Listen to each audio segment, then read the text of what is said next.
ಕಾಂಗ್ರೆಸ್ ಶಾಸಕ ಕೋನರೆಡ್ಡಿ ಅವರು ಚರ್ಚೆಯಲ್ಲಿ ಭಾಗಿಯಾಗ್ತಾರೆ ಅಂತಿತ್ತು. ಅವರದ್ದೇ ಪ್ರಶ್ನೆ ಬಂತಂತೆ ಅಧಿವೇಶನದಲ್ಲಿ, ಮತ್ತೆ ಎದ್ದು ಹೋಗಿದ್ದಾರೆ.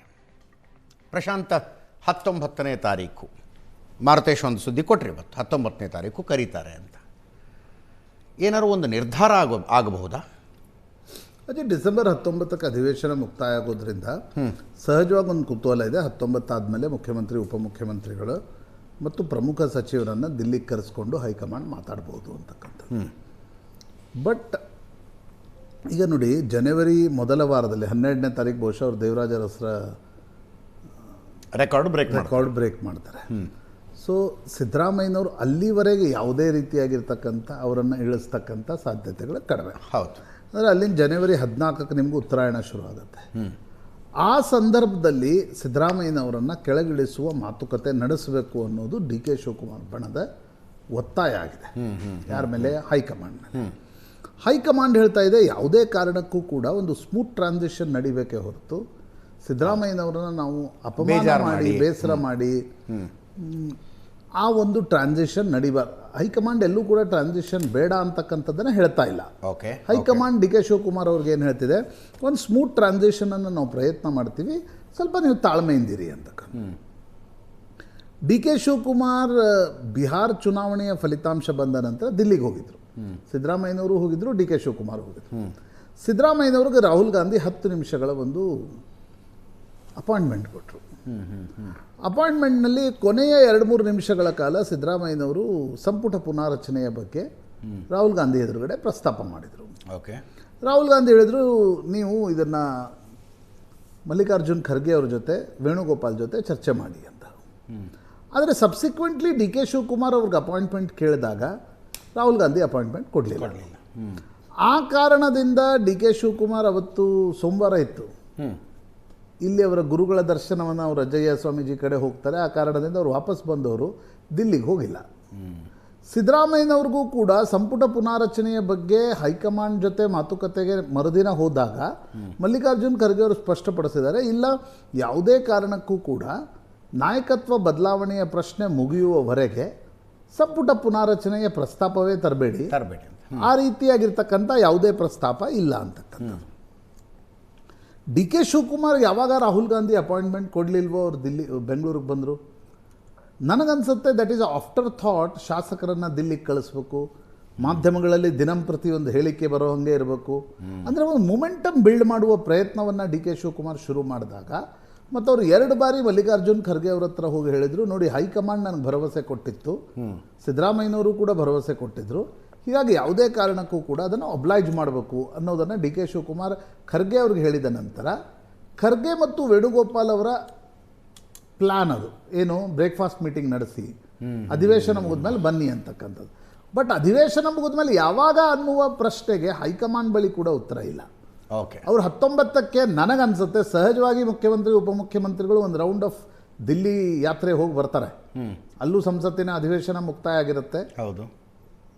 ರಾಹುಲ್ ಗಾಂಧಿ, ವೇಣುಗೋಪಾಲ್ ಮತ್ತು ಮಲ್ಲಿಕಾರ್ಜುನ್ ಖರ್ಗೆ ಅವರನ್ನು ಭೇಟಿಯಾಗಿ ಬರ್ತಾರೆ. ಆದರೆ ದೇವರಾಜ ಅರಸರ ರೆಕಾರ್ಡ್ ಮುರಿಯೋ ತನಕ ಸಿದ್ದರಾಮಯ್ಯನವ್ರನ್ನ ಕೆಳಗಿಳಿಸುವ ಗೊಡವೆಗೆ ಹೈಕಮಾಂಡ್ ಹೋಗ್ಲಿಕ್ಕೆ number 1. Number 2, Ajit, point of contention ಏನು ಅಂದರೆ, ಈಗ 19ಕ್ಕೆ ಕರೀತಾರೆ, ಎಲ್ಲ ಬಗೆಹರಿಯುತ್ತೆ ಅನ್ನುವಷ್ಟು ಸುಸೂತ್ರವಾಗಿದ್ದಿದ್ರೆ ಇಷ್ಟು ಗದ್ದಲ ಗಲಾಟೆ ಅವಶ್ಯಕತೆನೇ ಇರಲಿ. ಯಾಕಾಗ್ತಿತ್ತು? ಇಲ್ಲಿ ಪ್ರಶ್ನೆ ಇರೋದೇನು, ರಾಜಸ್ಥಾನದ ಸಂದರ್ಭದಲ್ಲೂ ಕೂಡ ಅಶೋಕ್ ಗೆಹ್ಲೋಟ್ ವರ್ಸಸ್ ಸಚಿನ್ ಪೈಲಟ್ ನಡೆದಾಗ ಪ್ರಿಯಾಂಕ್ ಗಾಂಧಿ ಮತ್ತು ರಾಹುಲ್ ಕೂಡ ಸಚಿನ್ ಪೈಲಟ್ರಿಗೆ ಒಂದು ಭರವಸೆ ಕೊಟ್ಟಿದ್ರು ಅನ್ನೋದನ್ನು ಹೇಳಲಾಗತ್ತೆ. ಭರವಸೆ ಕೊಟ್ಟಿದ್ರು, ಆದರೆ ಅದನ್ನು ಆ ಭರವಸೆಯನ್ನು ಈಡೇರಿಸು ಅಲ್ಲಿ 2.5 ವರ್ಷ ಅಂತಕ್ಕಂಥದ್ದನ್ನು ಹೇಳಿರಲಿಲ್ಲ.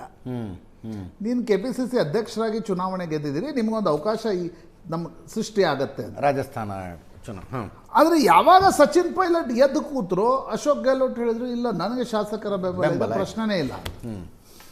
ಮಧ್ಯಪ್ರದೇಶದಲ್ಲಿ ಜ್ಯೋತಿರಾದಿತ್ಯ ಸಿಂಧಿಯಾ ಮತ್ತು ಕಮಲ್ನಾಥ್ ನಡುವೆ ಕೂಡ ಈ ರೀತಿಯ ಒಂದು ಮಾತುಕತೆ ನಡೆದಿತ್ತು. ಇದು ಹೈಕಮಾಂಡ್ ಎಲ್ಲ ಕಡೆ ಈ ಪ್ಯಾಟರ್ನನ್ನು ತೆಗೆದುಕೊಂಡು ಹೋಗಿದೆ. ಆದರೆ ಜ್ಯೋತಿರಾದಿತ್ಯ ಸಿಂಧಿಯಾಗ ಅನ್ನಿಸ್ತು, ದಿಗ್ವಿಜಯ್ ಸಿಂಗ್ ಕಮಲ್ನಾಥ್ ಒಟ್ಟಾಗಿರೋದ್ರಿಂದ ನನಗೇನು ಅವಕಾಶ ಸಿಗಲ್ಲ, ಅವ್ರು ಎದ್ದು BJPಗೆ ಹೋಗ್ಬಿಟ್ರು. ಭೂಪೇಶ್ ಬಘೇಲ್ ಮತ್ತು ಸಿಂಗ್ದೇವ್ ಮಧ್ಯೆ ಕೂಡ ಈ ರೀತಿಯ ಒಂದು ಮಾತುಕತೆ ಹೈಕಮಾಂಡ್. ನೀವು ರಾಹುಲ್ ಗಾಂಧಿ ಪ್ರತಿ ಸರ್ಕಾರ ರಚನೆ ಮಾಡಿದಾಗ ನೋಡಿ ಇಬ್ಬರನ್ನ ಕರೆದು ಕೈ ಹಾಕ್ತಾರೆ. ಅದು ಸಿದ್ದರಾಮಯ್ಯ ಡಿ ಕೆ ಶಿವಕುಮಾರ್ ಜೊತೆನೂ ಆ ರೀತಿಯ ಫೋಟೋ ಇದೆ. ಹೌದು. ಆದರೆ ನಿರ್ಣಯ ತೆಗೆದುಕೊಳ್ಳುವ ಸಂದರ್ಭ ಬಂದಾಗ ಹೈಕಮಾಂಡ್ ನಿರ್ಣಯ ತೆಗೆದುಕೊಳ್ತಾ ಇಲ್ಲ. ಅಂದರೆ ಇದರಲ್ಲಿ ನಾನಾ ರೀತಿಯ ಆಯಾಮಗಳೇ, ನೀವು ಬರೀ ಕರ್ನಾಟಕದ ದೃಷ್ಟಿಯಿಂದ ಯೋಚನೆ ಮಾಡೋಕ್ಕಾಗಲ್ಲ. ಈ ನಿರ್ಣಯವನ್ನು ತೆಗೆದುಕೊಳ್ಳುವ ಸಾಮರ್ಥ್ಯ ಕಾಂಗ್ರೆಸ್ ಹೈಕಮಾಂಡ್ಗುಂಟ. ಈಗ ಕಾಂಗ್ರೆಸ್ನಲ್ಲಿರ್ತಕ್ಕಂಥ ದೂರು ಕೂಗು ಏನು, ರಾಹುಲ್ ಗಾಂಧಿ ಕ್ರೈಸಿಸ್ ಮ್ಯಾನೇಜ್ಮೆಂಟ್ ಮಾಡಲಿಕ್ಕೆ ತಯಾರಿಲ್ಲ. ರಾಹುಲ್ ಗಾಂಧಿ ಹೋದವರಿಗೆ ಅಪಾಯಿಂಟ್ಮೆಂಟ್ ಕೊಟ್ಟು ಅವರ ಮಾತುಗಳನ್ನು ಆಲಿಸ್ತಾ ಇಲ್ಲ. ಸೋನಿಯಾ ಗಾಂಧಿ ಇದನ್ನು ಮಾಡೋರು. ನಿನ್ನೆ ಸೋನಿಯಾ ಗಾಂಧಿ ಬರ್ಡೇ ಇತ್ತು. ಸೋನಿಯಾ ಗಾಂಧಿ ಇದನ್ನು ಮಾಡೋರು. ನನ್ನ ನೆನಪಿದೆ ಅಜಿತ್, ಮಲ್ಲಾಜಮ್ಮ ಮೋಟಮ್ಮ ಬಂದರೂ ಸೋನಿಯಾ ಗಾಂಧಿ ಅವ್ರನ್ನ ಗೊತ್ತು ಹಿಡಿದು ಮಾತಾಡ್ತಾ ಇದ್ದಾರೆ.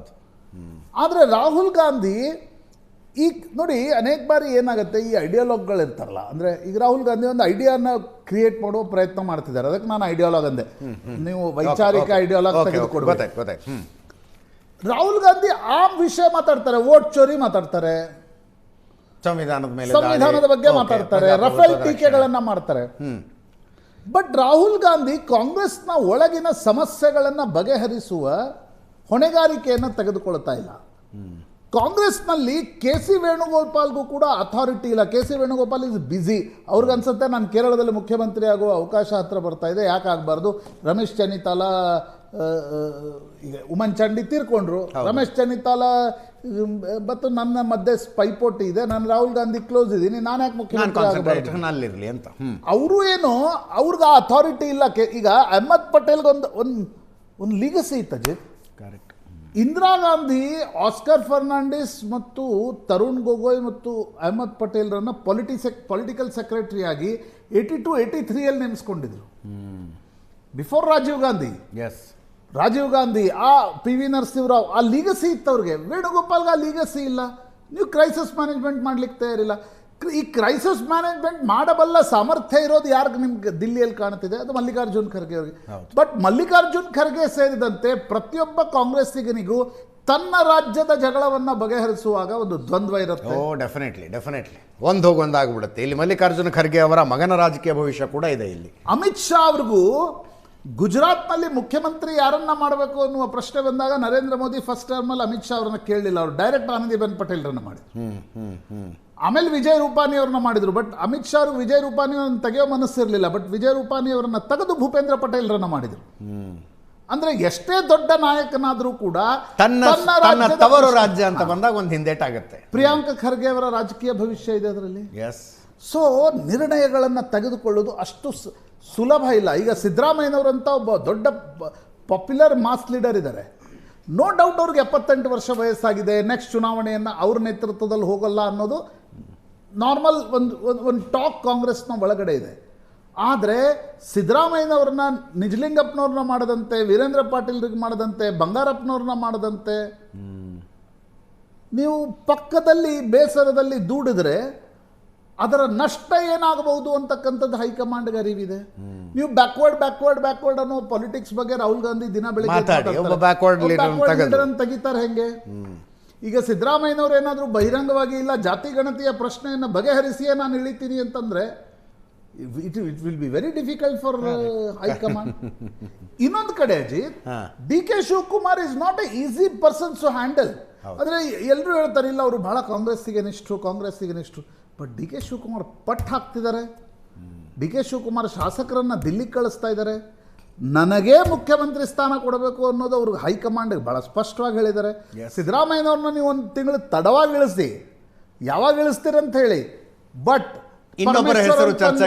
ಖರ್ಗೆ ಅವ್ರನ್ನ ತಂದ್ವಿ, ಆ ಹೆಸರು ತಂದ್ವಿ, ಈ ಹೆಸರನ್ನು ತಂದ್ವಿ, ಅದು ಮಾಡಿದರೆ ನಾನು ಸುಮ್ಮನಿರಲ್ಲ ಅನ್ನೋದು ಅವ್ರು ಹೈಕಮಾಂಡ್ಗೆ ಹೇಳಿದ್ದಾರೆ.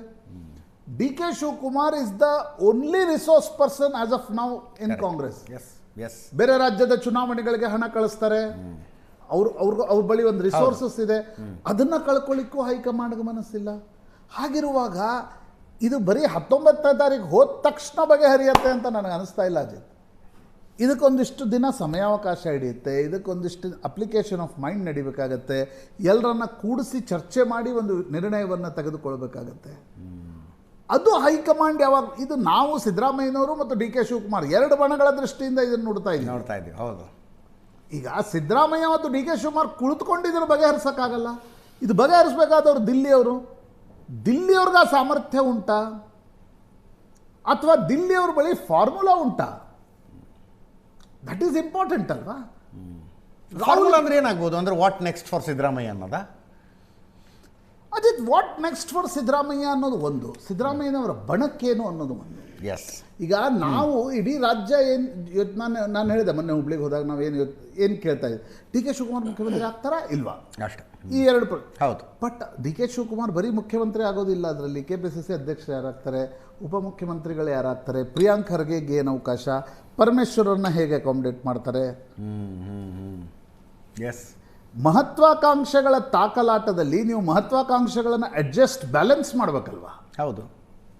ಈಗ BJPಯಲ್ಲಿ ಅಮಿತ್ ಶಾ ಆ ರೀತಿಯ ಜಗಳ ಬಗೆಹರಿಸುವಲ್ಲಿ ನಿಷ್ಣಾತರು. ನನಗೆ ಭಾಳ ಚೆನ್ನಾಗಿ ನೆನಪಿದೆ, ಈ ಸಂಗೊಳ್ಳಿ ರಾಯಣ್ಣ ಬ್ರಿಗೇಡ್ನ ಜಗಳವನ್ನು ಒಂದು ರಾತ್ರಿಯಲ್ಲಿ ಬಗೆಹರಿಸ್ಬಿಟ್ರು.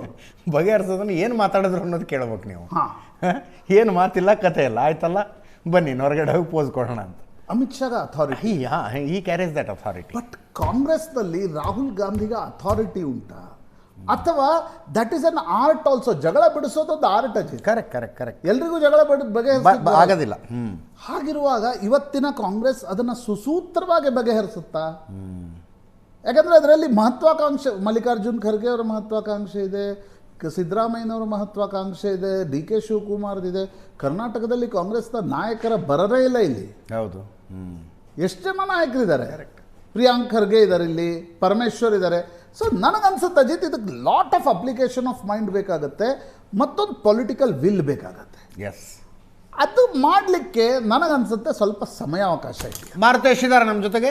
ಮಾರುತೇಶ್ ಮತ್ತೆ ಜಾಯ್ನ್ ಆಗ್ತಾರೆ. ಡಿ ಕೆ ಶಿವಕುಮಾರ್ ಬಣ ದಿನದಿಂದ ದಿನಕ್ಕೆ ಫ್ರಸ್ಟ್ರೇಟ್ ಆಗ್ತಿದೆ ಅಂತ ಅನ್ನಿಸ್ತಿಲ್ವಾ ನಿಮಗೆ, ಇದು ಹೇಳ್ಕೊಂಡು ಹೋದಂಗೆ?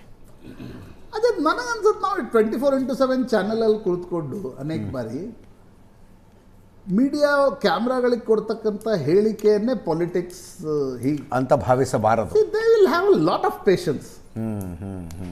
ಆದರೆ ಇವತ್ತಿನ ಸಂದರ್ಭದಲ್ಲಿ ಏನಿದೆ ಅಜಿತ್, ಮೊಮೆಂಟಮ್ ಅನ್ನು ಬಿಲ್ಡ್ ಮಾಡ್ತಾ ಇದ್ದಾರೆ. ಎಸ್, ಇವತ್ತು ಹೆಂಗಿದೆ ಅಂದರೆ ಜನರ ಮನಸ್ಸು out off site is out of mind. Correct. ನನಗನ್ಸುತ್ತೆ ಡಿ ಕೆ ಶಿವಕುಮಾರ್ ಬಣ ಅಷ್ಟು ಮಾಡ್ತಾ ಇರೋದು ಡಿ ಕೆ ಶಿವಕುಮಾರನ್ನ ದಿನ ಪೊಸಿಷನಿಂಗ್ ಮಾಡುವ ಪ್ರಯತ್ನವನ್ನ ಮಾಡುತ್ತೆ. And they have successfully done. But D K Shivakumar ಗೊತ್ತಿದೆ, ನನ್ನ ಪೊಲಿಟಿಕಲ್ ಜೀವನದ ಮುಳ್ಳಿರ್ತಕ್ಕಂಥದ್ದು ಸಿದ್ದರಾಮಯ್ಯನವ್ರನ್ನ ಹೆಂಗೆ ಕೆಳಗಿಳಿಸೋದು, ನಾನು ಹೆಂಗೆ ಮೇಲ್ ಹತ್ತಬೇಕು. ಎಸ್, ಗುಡ್ಡದಿಂದ ಕೆಳಗಿಳಿಸಿ ನಾನು ಗುಡ್ಡ ಹತ್ತೋದು ಹೆಂಗೆ ಅನ್ನೋದು. ಸೊ ನನಗನ್ಸುತ್ತೆ ಇದು ಎಲ್ಲವೂ ಕೂಡ ಆ ಪರ್ಮ್ಯುಟೇಷನ್ಸ್ ಕಾಂಬಿನೇಷನ್ಸ್ನ ಭಾಗ. ಡಿ ಕೆ ಶಿವಕುಮಾರ್ ತುಂಬ, ಈಗ ಜನಾರ್ದನ್ ರೆಡ್ಡಿ ಗಡಬಡಿಯಲ್ಲಿದ್ದರು 2009ರಲ್ಲಿ 40 ಜನ ಹೈದರಾಬಾದ್ ಹೋಗ್ಬಿಟ್ರು. ಡಿ ಕೆ ಶಿವಕುಮಾರ್ ಗಡಬಡಿಯಲ್ಲಿಲ್ಲ. ಅವ್ರಿಗೆ ಗೊತ್ತಿದೆ, ನಾನು ನಾಳೆ ಮುಖ್ಯಮಂತ್ರಿಯಾಗಿ ಸುಸೂತ್ರವಾಗಿ ಮುಖ್ಯಮಂತ್ರಿಯಾಗಿ ಸಿದ್ದರಾಮಯ್ಯನವರನ್ನು ಮನವೊಲಿಸಿ ಮುಖ್ಯಮಂತ್ರಿ ಆದರೆ ನಾನು 28ರಲ್ಲಿ ಒಂದು ಫೈಟ್ ಮಾಡ್ಬೋದು ಅಂತ. ಒಂದು ವೇಳೆ ಅದೇನಾದರೂ ಗಡಬಡಿ ಆದರೆ 28 ಕೈ ತಪ್ಪತ್ತೆ.